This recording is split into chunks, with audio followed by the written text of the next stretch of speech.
Some drink champagne, some die of thirst. No way of knowing which way it's going. Hope for the best, expect the worst. Hope for the best. Good afternoon, ladies and gentlemen, and welcome to yet another edition of the Democratic View. My name is Phyllis Italiano, and I am the hostess. And today I have with me a man who has a tremendous background in our area, as well as a vision for our area. His name is Bob DeLuca, and he is the president of the Group for the East End. And here you go. There they are. This is it. You know, one time I will tell you, I was in my area where I swim. I swim at the end of the Peconic Bay area in what we call the Cove. It's a wonderful area, and I was there doing some swimming, and I got out of the water, and there was a gal there from your group with a couple of kids, and they were doing, and I said, "Oh, I know you. I know who you are. Yeah. You're from my Bob DeLuca's group." And they were really doing some, investigating of that, because it's where I swim. It's Yep. like the end of Gardner's Bay. Right. And lovely, I might add. Absolutely. Lovely. So we were talking in the last show about you and what your background is. And now I would like to spend some time talking about the fact that this group that you originated with, you didn't originate it. No, the organization started in 1972. I didn't show up until 85. So there's a history before me. But I remember when you were the group for the South Fork. Yes, and it was when I returned. So it became 2008, thereabouts, we transitioned over to, we actually did like an internal strategic plan. And the outside consultant said, "You guys are doing all this work on the North Fork and nobody knows that. So why are you group for the South Fork?" Which was a fair question.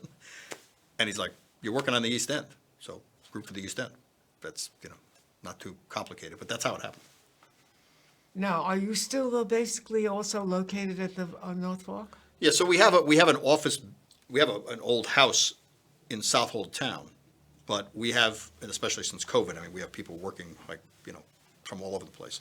But we have people on the South Fork, people on the North Fork. The projects that we're involved in go all the way from Plum Island, which is part of the town of Southold, all the way around, and most recently to the proposed wastewater district in Montauk. We've been looking at this very large commercial subdivision, which is of concern to Georgica Pond in Wainscott. We are involved in numerous things going on in the town of Southampton. The town of Riverhead has got 11 million square feet of new commercial industrial development on the drawing boards. There's a 200,000 square foot resort proposed for Mattituck, and on it goes. So we're in a very active time for the region, and to the best of our ability, we try to facilitate getting involved in those projects and lending a credible environmental voice to the decision making. And that's really the origin of what the group was about. Back in the day, before my time, the founders of the organization realized, and it's funny, it was sort of in response to the Long Island Expressway and the Sunrise Highway kind of got here at the same time. And there was an understanding that that could change things forever, because obviously the access became easier, more and more people could get here. It started to show up more on the map. Development started to spike. Planning and zoning was not, really anything near where it is today. And so the founders of the organization said, we have to basically create an organization to be a voice for all those things that can't speak for themselves, and not just to react, but also to press for better planning and that sort of thing. So that was the, before I got to the group, lots of very smart, capable, passionate people worked for over a decade to try to get that started. And some of it was well underway by the time I got to the group in the mid-'80s, with changing zoning for water quality protection and changing zoning for farmland protection. All of those initiatives were happening, back in the early 80s. I was in Fire Island from 1961, really, when Fire Island was nothing. And we were in a little town. Eventually, we bought another town called Lonelyville, and it was an incredible place, absolutely an incredible place. You know, I remember when I lived in California for a little while in Santa Monica, and when I came back to Fire Island, and I said to the people, my friends there, I said, "Do you realize that your sand on this beach is like sugar? That there's no place where there's beaches like this." Yeah. And Fire Island was like that. It was incredible. Absolutely. And and then what happened was what we call development. And it's still there, Fire Island, and but it's developed somewhat. Yeah, I mean, coastal development from Florida to Maine in the last 50 or 60 years, it's incredible. If you just, I don't know who does this, but every so often I'll take like a Google map and I'll just like work my way down the coastline. It's amazing. I mean, it's almost like there's nothing that hasn't shown a human footprint, on the shoreline. And that's a pretty significant issue because I think something like 40 or 50% of the U.S. population lives within 50 or 100 miles of the shoreline. And you and I were talking earlier about climate change and what does that mean for how we build and where we build and what the future holds for us. And those are the kinds of big issues. While the group for the East End really started to address kind of project by project actions that would have an effect right here, and to sort of promote planning and education to help us do better in the future. What we're doing now, in a way, has a much larger kind of umbrella over it, which is the climate change umbrella. Of course. And how do we, as a coastal, That is the issue, isn't it? yeah, I mean, we're a coastal thread out in 50, 100 miles in the Atlantic Ocean. It's a sandbar, and we Yeah. don't think of it as such, but, we're starting to see that when sea level goes up, changes the dynamics of our water beneath our feet, changes how the salt comes in, changes coastal erosion issues, changes where we should be building. How do we plan to minimize the kinds of damage that we can expect in the presence of additional and more forceful coastal storms? We're kind of at the center of all of this, and I think sometimes, and I don't expect everybody gets up every day to think about this, but when you live in a coastal area like we do, we're the crucible around which future coastal planning, development, and all of that is going to happen in the context of climate change. And it's a big job. I think all planning and zoning is a big job, and trying to get it right and trying to have it be consistent over time. But now you have this additional piece, this additional layer. And I think it adds an additional urgency. We don't have as much, we don't have forever. We don't have forever to figure this out, right?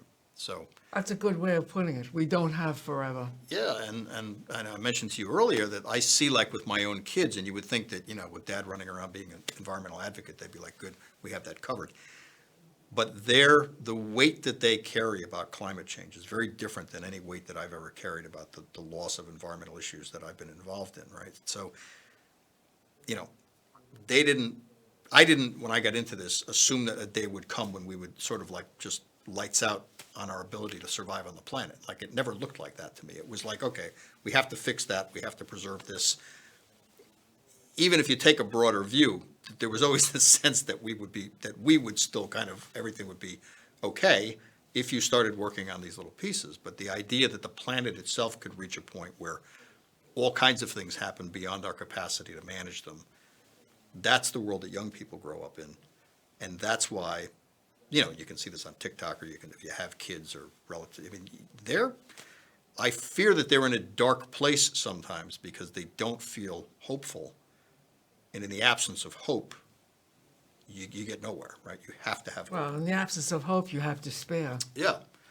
And that doesn't motivate you to do very much. I mean, despair motivates you to give up, where, hope, however, ridiculously optimistic you might be, still gets your boots on in the morning and gets you to give it a try. And like I say, I mean, my kids, I think, are relatively on the normal spectrum, but when I talk to them, man, I'm like, wow, you guys, like, it's very heavy for them. And so I just bring it up because one of the things that the group has been doing for a long time is working to educate young people, older people, so you come to understand the landscape that you live in, so you come to love and appreciate the resources of it, so that you have the motivation within you to do something about it because you know that those resources could be in peril, or even if they're not totally in peril, that you can help.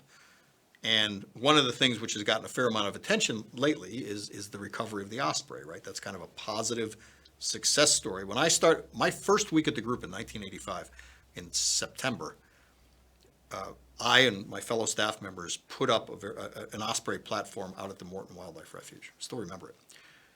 And that began sort of a 3-decade-long effort, not just by us, but many people who started putting up osprey platforms, and we've been monitoring the population and seeing what's going on. That bird has come back from the brink of extinction to the point where it's probably as numerous as it was before the events that led to its near extinction. And people had something to do with it. We did, that's the other thing, is that the sense that every time we touch something with the environment, we screw it up, is not always true. There are examples of commitment and hope leading to positive change. That bird is now back in full swing, and that's just one tiny example. You're making me weep because where I swim at the end of Gardiner's Bay, in that what I call the cove, I see that bird, and that bird is just a marvel, an absolute marvel. What a bird. One of the few species, I think there's less than a dozen of them, which actually is the same. The osprey, which is on the shores of Europe, is the same osprey that's on the shores of New England here. It's just an incredible animal. And if you see where it goes and how, many of the ospreys from here end up going down to Venezuela and coming back. And I mean, it's just an amazing life cycle. It is unbelievable. I have also looked at their flight patterns. And the capacity that they have, you could put me with 18 fish in a barrel and a hook, and I'd be lucky to get one of them. And you think about being able to be 80 feet up in the air, looking down, see the fish, come down, hit the fish with your feet. And I mean, seeing it once is a miracle, right? But anyway, the point being that when you connect people with that world around them, and it happened for me as a kid, you just feel like you have some purpose, and it's not just always gloom and doom. Like, you can make some progress, and it's tough, and who knows what I feel like it's above my pay grade to decide whether the planet shuts off or not. But picking away at it, we made the mess by making tiny little messes over time. The road home is cleaning up the mess, tiny little pieces at a time. And if you can stay in that mindset, you can keep going. And if you only can look at the most catastrophic outcome, it'll kill you. I mean, you'd be paralyzed. You can't get out of the chair. So I think the challenge for all of us that do the kind of work that we do is to help community organizations and individuals understand where we live and what's important about it. Share with them the area for its beauty and for its wonder and for all of the marvelous things that we have here in a coastal zone. And we do. And that's the ignition switch for advocacy. Like, I don't expect somebody who doesn't hold those first two experiences to want to show up at a planning board meeting and say whether a piece of property should be protected or not, right? You have to have the core understanding beneath it to drive you to show up. So when I got to the group, one of the things I was really interested in was to develop this educational side of the work, because the group had always been sort of known for, or basically its primary work was civic advocacy in the sense of planning and zoning and land use. We've complemented that now, very fortunately, with very good staff people, to have an educational component. We're in most of the schools. We have a team of people that's doing that. We have an outreach coordinator now, so we're doing, hands-on activities. And that really matters, I think, as much as any swashbuckling over some piece of property or whatever else that you do, because that is the driver for the future. And when those people go home and they talk to their kids, or those kids themselves are involved in something, that's the difference. You don't do that, you're not going to fix the other issue. And when it comes to climate change, we need to rethink a lot of what we do. Yes, indeed. Right? If you think about all of it at once, nothing will happen. But saving open space, protecting wetlands, not creating as much garbage, right? Little daily activities, that's the road home. And it's not glamorous, it's not sexy. That's how we made the mess, that's how the mess is gonna get cleaned up. So we try to, give people that sense that, doing those things matters, because there's 8 billion people on the planet. If 8 billion people did anything once, you would notice. So, you know what I mean? And that's probably, we obviously are seeing temperatures coming up in our bays and harbors. That's affecting winter flounder, that's affecting scallops. We're seeing. Yeah, scallops particularly. We're seeing the injury to the environment. Okay, it should motivate us to make change and not paralyze us to throw our hands up and surrender.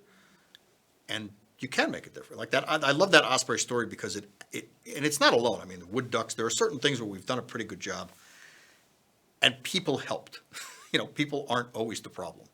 Sometimes they do a lot of good. And I think we need to share that more, because most environmental stories are environmental catastrophe stories, right? And we have to stop thinking, if you want to take on an issue the size of climate change, constantly reporting on the misery and the suffering and the inevitability, I don't know who's left to fight that fight if you let that sink in and you don't have anything to respond with. Yeah, it's true. Look, it's a difficult time that we are in right now, and but we have to do the best we can, and we have to keep trying to fight it. Yeah, and I do think that, I've been in this business now almost 40 years, and people are astonished that you could stay doing this, right? And there's nothing special about me, believe me. The only thing that keeps me going is believing it's not up to me what the final outcome is, right? All change is a ramp, and you're somewhere on that ramp if you're doing anything. Maybe you're the person at the very top the day that the whole world gets saved. Maybe you're somebody slogging along in the middle, right? But if you can see your purpose as a continuum, and don't get so worried about what's going to happen on day 15 from it's the old football code, right? It's just basic blocking and tackling. You do that stuff right, you do it well, you do it every time. Not every pass has to be a touchdown. You can still get a first down, making 3 or 4 yards a carry, still win the game, right? And we live in a world which is dominated by superstars and dominated by instantaneous gratification. And all of those things are static, right, in the channel of change, because it's like, well, look, I couldn't possibly, I'm not a celebrity, nobody will listen to me. I don't have, there's a million reasons why you could do nothing. And unfortunately, I think there's a lot of cultural things happening that make that easier, right? It's easier to do nothing. Well, I don't want to show up at this thing. I don't know what to say. So, you have to just believe that there's a lot of other examples where the basic blocking and tackling works. And my experience is to tell you that just stay there, stay in that place. It's not up to you to save it all. It's up to you to do the work. Well, I couldn't agree with you more. I mean, we all have to work at whatever bit of capacity. One of the people that I interviewed in the last couple of months was a woman who was talking about what she did with her own house to prepare her house, to do a better job of making sure that she's taking care of things. Even just your garbage, even those kind of things are very important, and it's amazing what you are capable of doing. For instance, I have a half acre of land where I am. Well, one of the things I'm not doing is I'm not developing it in any way. And I have some solar panels that are going on my roof. Yep. So there are these things that you can do that will help little by little. Yeah, I did like a solar hot water system in my house, a solar thermal. And it's been amazing. It's been there for probably 12 years now, and it's probably, in addition to, to saving you on the cost side, this water is piping hot all by itself in the middle of February.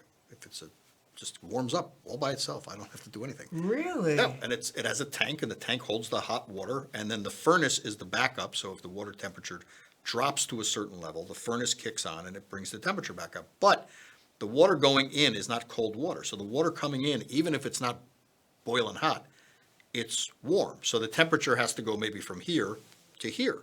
So the furnace is working on this level of change, thus the fuel consumption is less, right? Rather than if I just took cold water and ran it through my burner to heat it up to then provide to my house. And, that's not going to save the planet. But what it's going to do is it reminds me that there was a thing that we did in my house that has worked, and it's paid for itself, I'm sure. And I'm using this natural thermal capacity that's there every single day, and it's free. And so my water is just warmer from the get-go. Now, again, that's kind of a small thing, but I love that system. And I love the fact that when I put it in, the furnace is like the backup to keep to warm the solar. It's not the other way around. It's not like the furnace is 90% of the energy, and I use the solar to then get my, an additional 5 or 10 degrees. That water, that warm water in that tank, which is there every day, the furnace is being used to warm that up a bit. And that's, because I looked at photovoltaic, and in my particular situation, I would have to whack down every tree in my backyard to do it, which I actually didn't have the money to do anyway, but I didn't want to do that. But it's only 2 panels. My solar thermal system for my hot water it's just 2 panels on the house. And it's amazing. It's an amazing thing. I mean, I haven't had to do anything to it. I mean, it gets looked at like once every couple of years or whatever. I think I changed the fluid in it once. And it's just working all by itself every day, and I set it and forget it. Now, there's a ton of things like that. Obviously, maybe people watching your program are doing a lot more than that. But, changing thermostats so that you're not warming up the entire house all at the same time. Setting your thermostat so when you're not in the house isn't 85 degrees. You add that up across 10,000, 100,000 houses, it does matter. And we undersell those kinds of victories, right? We just want, everybody wants the touchdown pass all the time. Very few things go that way, right? But making less garbage, right? Like the whole front of my and I have Composting is for one thing. I mean, I'm on a half acre of property as well, and a third of my property is just trees and bushes and stuff because it doesn't have a lawn.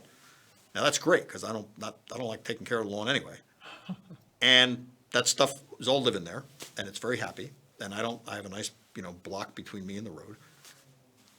Most of it, interestingly, most of it planted itself. I left it open, made like some beds there, and I put in some things. But then a birch tree planted itself. And people are very particular. I'm not that particular. If it grows there, I'm happy to have it. So little things like that matter. We have to always tell people that because I believe that's the road home. We're not going to trading carbon credits is like up here someplace. Most of what we're going to do is the energy down below, which builds the base of the pyramid.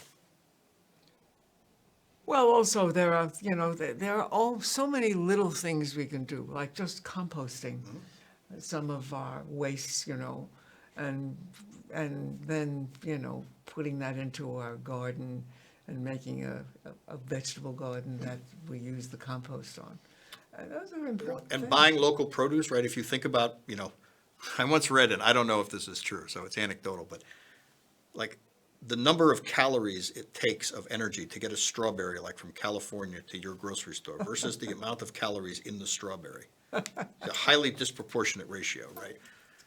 We are blessed here still to have Yes. local produce, eat that local produce, right? Every time you're buying from somebody you're supporting the farmer, you're living closer to the land, and your cabbage doesn't have to come from Oklahoma or wherever cabbage comes from, or Florida or whatever. But all that doesn't have to happen, and that's why we have to say farmland. I mean, it all fits together, right? So, if you're thinking about it a little holistically, some of it makes an awful lot of sense, and it's not an agony to get it done. So now that it has been 50 years of this group, you have this casino night coming up on June 17th Yeah. in 2023. So because our organization, we don't live off an endowment or anything. We raise the money that we operate on every single year. And during COVID, we have a major summer gala, and we've been having it for years, decades.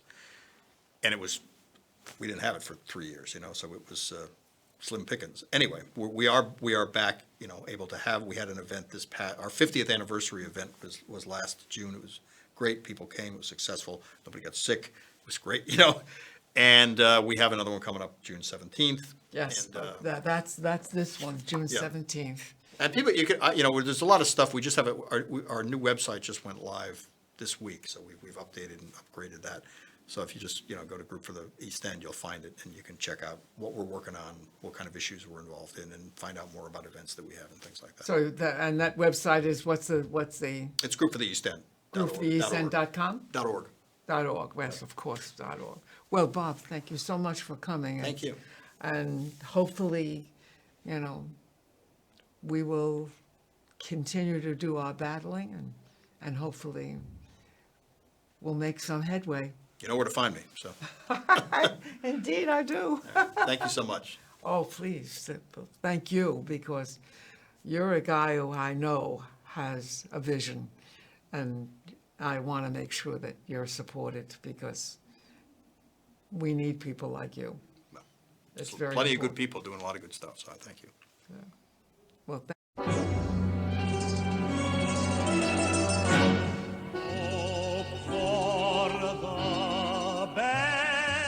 Expect the worst. Some drink champagne, some die of thirst. No way of knowing which way it's going. Hope for the best, expect the worst. Hope for the best. Expect the worst.